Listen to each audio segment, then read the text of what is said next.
সুপ্রিয় দর্শক, আসসালামু আলাইকুম। সবাইকে স্বাগত জানাচ্ছি হার্ট অফ বাংলা চ্যানেলের নিয়মিত অনুষ্ঠান মাথায় কত প্রশ্ন আসে। জামাতের সঙ্গে কিংস পার্টি এনসিপির কি দূরত্বটা বাড়ছে? প্রথম দিকে বিষয়টা কিন্তু এমন ছিল না। বিষয়টা আওয়ামী লীগ সরকার পতনের পরে শেখ হাসিনা যখন ভারতে পালিয়ে গেলেন এবং অন্যান্য নেতারাও দৃশ্যপট থেকে মুছে গেলেন, তখন আন্দোলনরত যেই ছাত্র জনতা, বিক্ষুব্ধ জনতা, এই যে বিষয়গুলির সঙ্গে জামাতের অংশ এটার সঙ্গে জড়িত ছিল, এনসিপির সাথে তাদের একটা মধুর সম্পর্ক ছিল। কিন্তু দিন যতই এগোচ্ছে ততই দেখা যাচ্ছে যে একটা দূরত্ব তৈরি হচ্ছে এবং খুব রিসেন্টলি এই দূরত্বটা আসলে একেবারে স্পষ্ট হয়ে গেছে এবং এটা নিয়ে বিভিন্ন রকম বিশ্লেষণ মিডিয়াতে আসতেছে যে এনসিপির সঙ্গে জামাতের কিছু কিছু জায়গায় মতবিরোধ তৈরি হয়েছে। বিশেষ করে জুলাই সনদ বাস্তবায়ন এবং পিআর পদ্ধতিতে আগামী নির্বাচন অনুষ্ঠিত করতে হবে এরকম দাবিতে এই সপ্তাহে একটা যৌথ আন্দোলন হওয়ার কথা ছিল, যেখানে জামাত সহ মোট 8টি দল এটা যুগপতভাবে এই আন্দোলনটা করবে এরকম আগের থেকে ঘোষণা ছিল। কিন্তু গত সোমবারে এসে দেখা গেল যে জামাত সহ 4টি দল এই আন্দোলনের ঘোষণা দিয়েছে। তারা হয়তো একটা বিক্ষুব্ধ, বেশি কিছু না, নিয়মতান্ত্রিক পদ্ধতিতে আন্দোলনটা চালাবে। কিন্তু এই আন্দোলনের থেকে এনসিপি নিজেদেরকে সরিয়ে নিয়েছে, এবি পার্টি সহ গণ অধিকার পরিষদও সেই আন্দোলন থেকে নিজেদেরকে সরিয়ে নিয়েছে। তারা আগে এগ্রিড ছিল। এখন জামাত, তারপরে খেলাফত মজলিস, ইসলামী আন্দোলন, নেজামে ইসলামী পার্টির একটা অংশ, এরকম 4টা দল এই আন্দোলনটা, যুগপত আন্দোলনটা এটা করতে রাজি হয়েছে। তো এই যে এনসিপি নিজেদেরকে সরিয়ে নিল, এটাকে নিয়েই বেশি আলোচনা হচ্ছে। কেন নিচ্ছে এই ধরনের কথা বলা হচ্ছে। এনসিপির সিনিয়র যুগ্ম আহ্বায়ক আরিফুল ইসলাম আদিব তিনি স্পষ্ট বলেছেন বিদেশি সংবাদ মাধ্যমের সাংবাদিকের প্রশ্নের জবাবে যে জামাতের সঙ্গে জোট হওয়ার কোনো সম্ভাবনা আছে কিনা। আরিফুল ইসলাম আদিব জানিয়েছেন আপাতত জামাতের সঙ্গে জোট বাঁধার কোনো সম্ভাবনা নেই। বাস্তবতাও আসলে ওই দিকে ইঙ্গিত করে। আর এই পুরো বিষয়টাকে ঢাকা বিশ্ববিদ্যালয়ের শিক্ষক রাশেদা রৌনক খান, উনি রাজনীতিকেও বিশ্লেষণ করেন, বলছেন যে লক্ষ্যের জায়গা একসময় এক ছিল, কিন্তু লক্ষ্য অর্জন করার পর বিভিন্ন স্বার্থ সংশ্লিষ্ট বিষয় যখন চলে আসে স্বাভাবিকভাবেই দূরত্ব তৈরি হয়। উনি একটা সহজাত প্রবণতার কথা বলেছেন। এই বিষয়গুলিকেই বিশ্লেষণ করা হচ্ছে। মিডিয়াতেও এই বিষয়গুলি এসেছে। জামাতের সহকারী সেক্রেটারি জেনারেল এহসানুল মাহবুব জুবায়ের, উনি সংবাদ মাধ্যমকে বলেছেন আমাদের সঙ্গে একসময় এনসিপির অনেক দাবিরই মিল ছিল, রয়েছে, এখনো আছে, তবে আপাতত আমরা একত্রিত হয়ে কোনো কিছু করতেছি না। খুব সফট ভাবে উনি বুঝিয়ে দিয়েছেন যে জামাত এখন খুব একটা এনসিপি কে গুরুত্ব দিচ্ছে না। এটা হচ্ছে বড় ব্যাপার। এখানে অনেক রকমের বিশ্লেষণ দর্শক চলে এসেছে। বলা হচ্ছে যে এনসিপির ভিতরে যেমন ইসলামী ভাবধারার মানুষজন আছেন, তরুণেরা আছেন, একই সঙ্গে বাম চিন্তাধারার তরুণেরাও আছেন। কাউকে খুব একটা কম ক্ষমতা সম্পন্ন মনে করার কোনো কারণ নেই। একটি দল যখন গঠন করা হয় সেখানে বিভিন্ন মতাদর্শের লোকজন থাকে। বিশেষ করে একটা বিশেষ পরিস্থিতিকে কেন্দ্র করে যখন কোনো একটা দল গঠন করা হয় তো সেখানে বিভিন্ন মতের লোকজন জড়ো হন এবং যখন দলটি চলা শুরু করে তখন সবাই চেষ্টা করে তার নিজস্ব মতটাকে প্রতিষ্ঠিত করার জন্য, দলের মধ্যে সেটাকে প্রভাবশালী করে তোলার জন্য।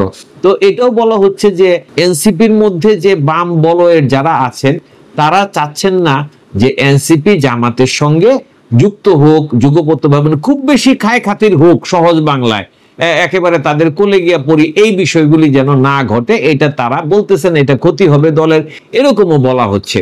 তবে আলটিমেটলি যে জিনিসটা আলোচনায় আসছে, যেটা মিডিয়াতে খুব একটা এটা বলা হচ্ছে না, প্রকাশ্যে বলার উপায় নাই, কিন্তু আমরা যদি খেয়াল করি ডাকসু নির্বাচনে ছাত্র শিবিরের যে জয়, এই জাকসুতেও সেটা হয়েছে, রাকসুতেও হতে যাচ্ছে, বিএনপি হেরে গেছে। এই জয়টা জামাতে ইসলামকে এক ধরনের বুস্ট আপ করছে, যেটা বুস্টিং বলে, বুস্ট আপ করছে বলে অনেকের ধারণা।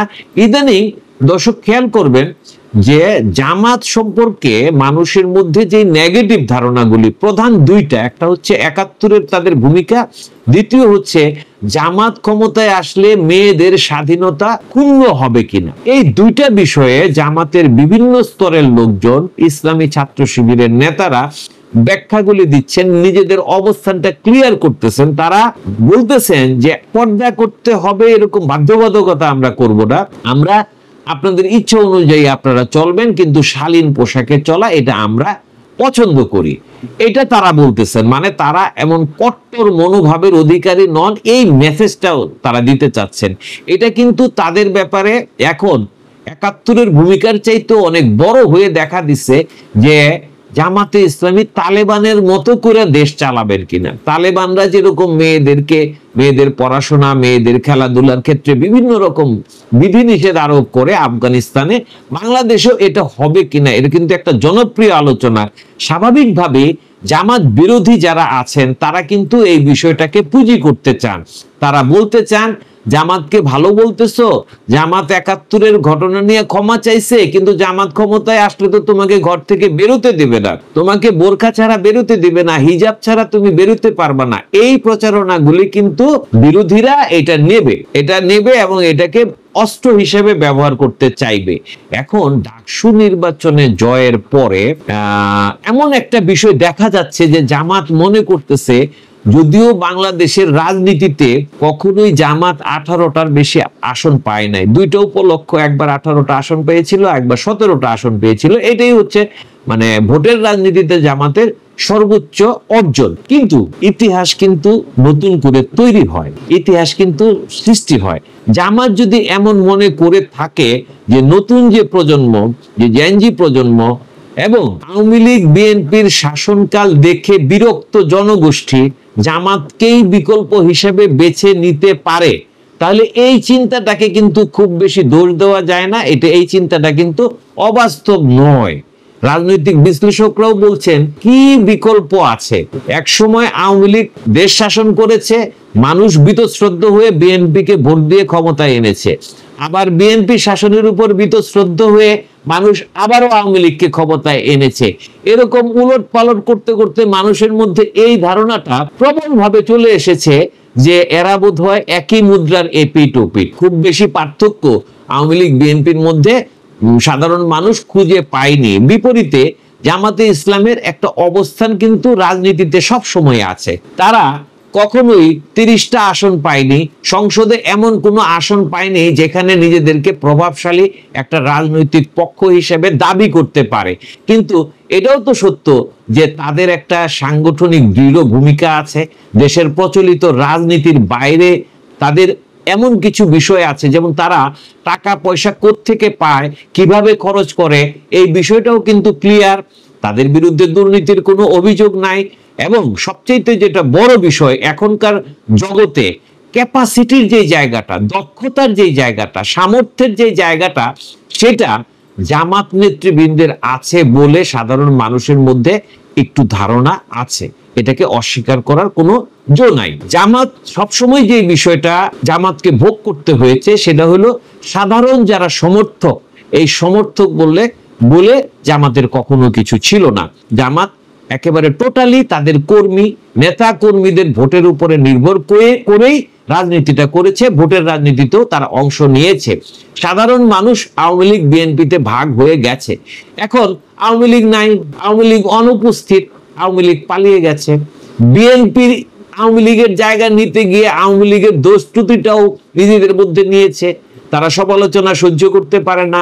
দুদিন আগেও শামসুজ্জামান দুদু বলেছেন যে ডাকসু নির্বাচনের ফলাফল নাকি 6 মাস আগেই হয়ে গেছে। এই যে কথাটা, এটা তার দলের জন্য ক্ষতি হয়েছে। শামসুজ্জামান দুদু এভাবেই কথা বলেন, ব্যাখ্যা বিশ্লেষণে যান না।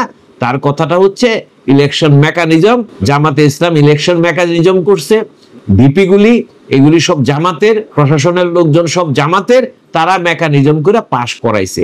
এই যে কথাটা, কিভাবে সেটা সম্ভব হলো, বিএনপি কেন সেখানে বাধা দিল না, দল হিসেবে তারা কি ব্যর্থ, তাদেরকে তো কেউ নিষেধ করে নাই, তারা এই সমস্ত বিষয়ের কোন রকম কোনো ব্যবস্থা না নিয়ে ডাকসু নির্বাচনে তারা অংশ নিতে গেল কেন, এগুলি প্রশ্নের কোনো উত্তর নাই।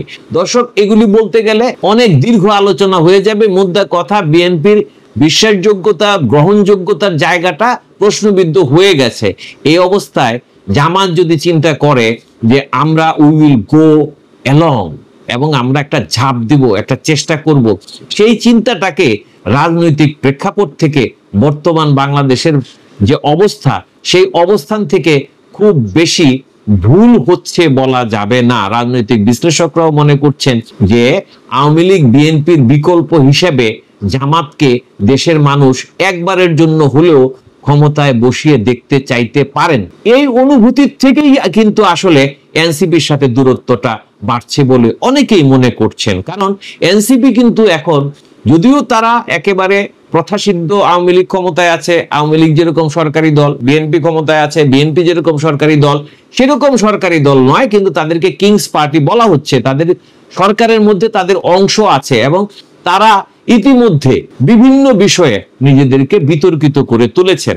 জামাত হয়তোবা এই কারণেই নিজেদের পরিচ্ছন্ন ইমেজটা বজায় রাখার জন্য, আগামী ভোটের রাজনীতিতে ঝাঁপিয়ে পড়ার জন্য এনসিপির সাথে ইচ্ছাকৃতভাবেই দূরত্বটা বাড়িয়ে চলেছে। ধন্যবাদ। এখনকার মতো দর্শক, ভালো লাগলে লাইক করবেন, শেয়ার করবেন, কমেন্ট করবেন, সাবস্ক্রাইব করবেন। খোদা হাফেজ।